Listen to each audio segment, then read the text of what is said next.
every news outlet has to have their Siskel and Ebert. They have to have their Democrat and their Republican.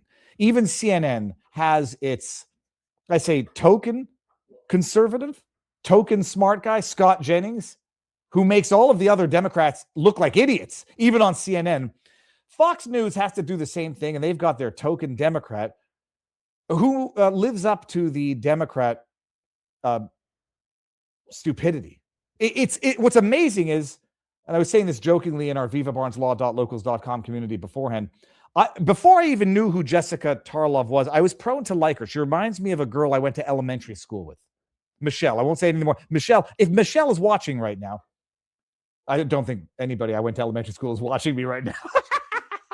Extremis Viva has gone from Montreal Elementary School to Florida. Crazy, man. I'm inclined to like her. And before I knew before she opened her mouth, I was inclined to say, a Democrat on Fox News. She's got courage.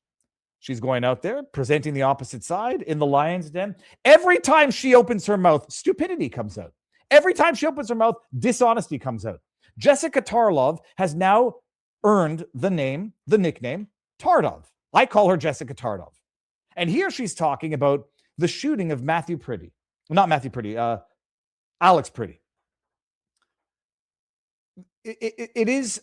It's I'd say beyond unfortunate. I say tragic. People getting themselves into awful situations, tragedy ensues. Yes, it's tragic. People are saying, Alex Pretti was an activist, and he had a week earlier now it's coming out that he broke a rib in an altercation. True as that may be, everything that he did the week before is mildly irrelevant, but adds a bit of context to intent as to what he was doing there the day of.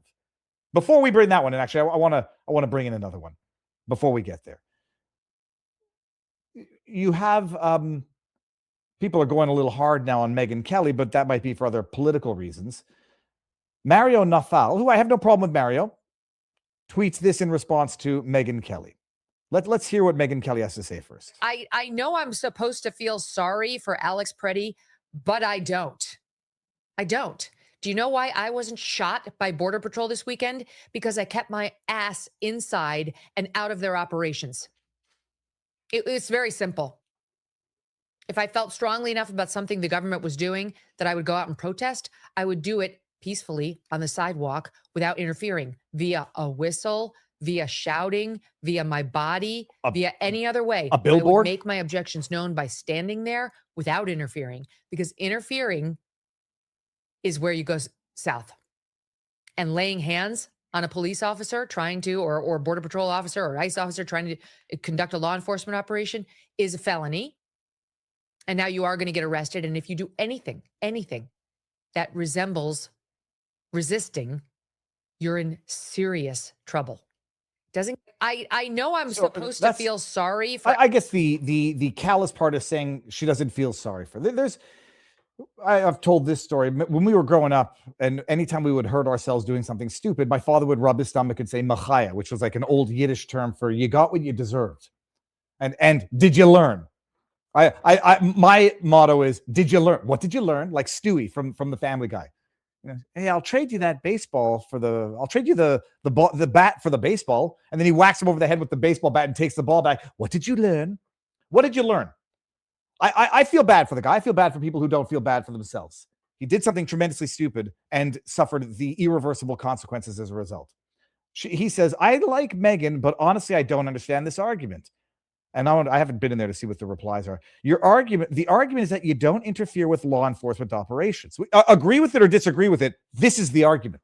I don't think anybody can positively assert that he was not interfering with law enforcement operations. He might think he was righteously justified in doing it because the CBP had no business pepper spraying that woman. Maybe. And maybe context now, there's additional video. Stephen Crowder went over it earlier today that weakens that argument. Set it aside. He definitely interfered. The argument is you don't interfere with law enforcement operations. You don't interfere with law enforcement officers when you're concealed carrying. If you do interfere with law enforcement officers while concealed carrying and a scuffle ensues, you immediately fall to the ground, announce that you are carrying a concealed firearm, keep your hands visible, and pray you didn't just put yourself in a position where you suffer irreversible consequences because you decided to interfere with law enforcement operations while carrying a concealed firearm. Pretty logical. And again, this is an amoral analysis. Don't do it. And then, oh, well, and my father also brought us up saying, all right, so you're right, but you're dead. Well, the car hit me. Well, the car went through a red light. The car didn't look left before turning. Well, you're the one who's permanently injured or dead now, but good for you. You're right. So Jessica Tarlov comes out and has this to say, the wisdom of Democrats.